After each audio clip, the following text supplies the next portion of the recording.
Hi there, my name is Jooste. I am the pastor of Reformed Church, Southern Suburbs. I'm one of the conference speakers, the Justification by Faith conference that we will be holding on the 20th and 21st of this month. That's a Friday and a Saturday. My address will be Saturday at 9 o'clock. The topic is Justification by Faith and Social Justice by Works. I'm standing here on the beach in Cape Town. This is False Bay out here, beautiful day, shark-infested waters. The flag for sharks is not up, fortunately. You can see a lot of surfers out there. I had a nice dip in a tidal pool around the corner there this morning. I'm still feeling the effects.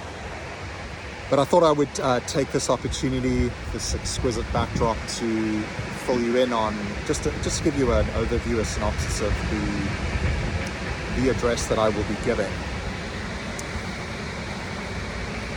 So if we think back to Adam and Eve in the Garden of Eden, we know from the Genesis account that Adam broke covenant with God. It's a covenant of strict justice.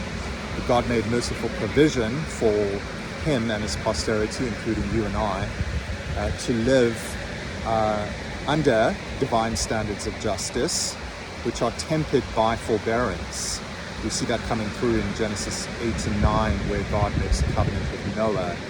And we see in Romans 13 that God is pleased to rule over us through the state, even when, and it always has been since the fall, imperfect.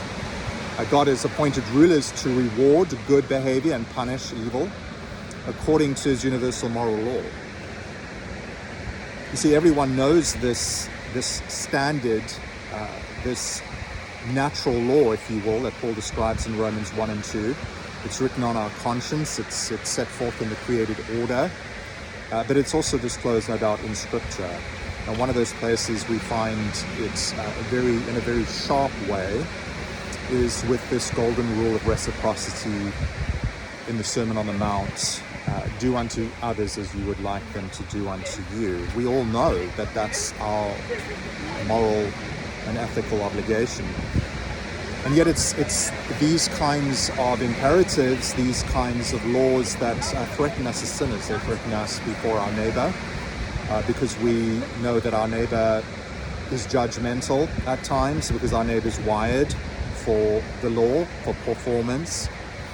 But more importantly, we feel threatened in the presence of God, who is holy, because God rules with strict justice when it comes to entrance into his kingdom, that is salvation.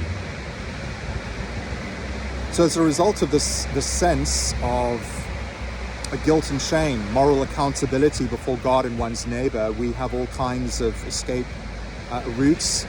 We evade God in particular through spiritual experiences, public virtue signaling, and no doubt large-scale political ideologies. And these kinds of defenses have taken on all kinds of forms throughout history.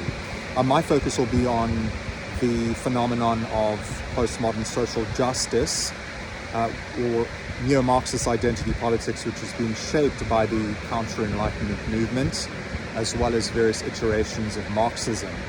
We could say that this represents a new attempt to avoid ethical judgment, a new attempt to avoid moral accountability, that is in terms of human relationships, but no doubt most importantly in relation to God. You see, by denying objective truth, which your postmodernists, your postmodern relativists do, and by claiming victimhood as a path to power, this movement seeks to justify itself apart from God's law and the gospel. But can such a movement, which might be the apex, if you will, of man's deceitful attempts to elude God's judicial gaze, can such a movement withstand the standard of God's justice? But more importantly, how do people who subscribe to this ideology, this way of thinking, this way of acting, how do they stand up stack up against the classic Protestant doctrine of justification by faith alone? Well, in Paul's letter to the Romans, chapter 3, verses 1 through 6, Paul gives the answer. But now the righteousness of God has been manifested apart from the law. Although the law and the prophets bear witness to it, the righteousness of God through faith in Jesus Christ for all who believe. For there is no distinction, for all have sinned and fall short of the glory of God, and are justified by his grace as a gift through the redemption that is in Jesus Christ, and God put forward as a propitiation by his blood to be received by faith. This was to show God's righteousness, because in his divine forbearance he had passed over former sins. It was to show his righteousness at the present time, so that he might be just and the justifier of the one who has faith in Jesus. Hope you will join us on Friday, Saturday, 2021 June, and share this with a friend, family member, co-worker, and we look forward to fellowshipping with you and growing together. Take care.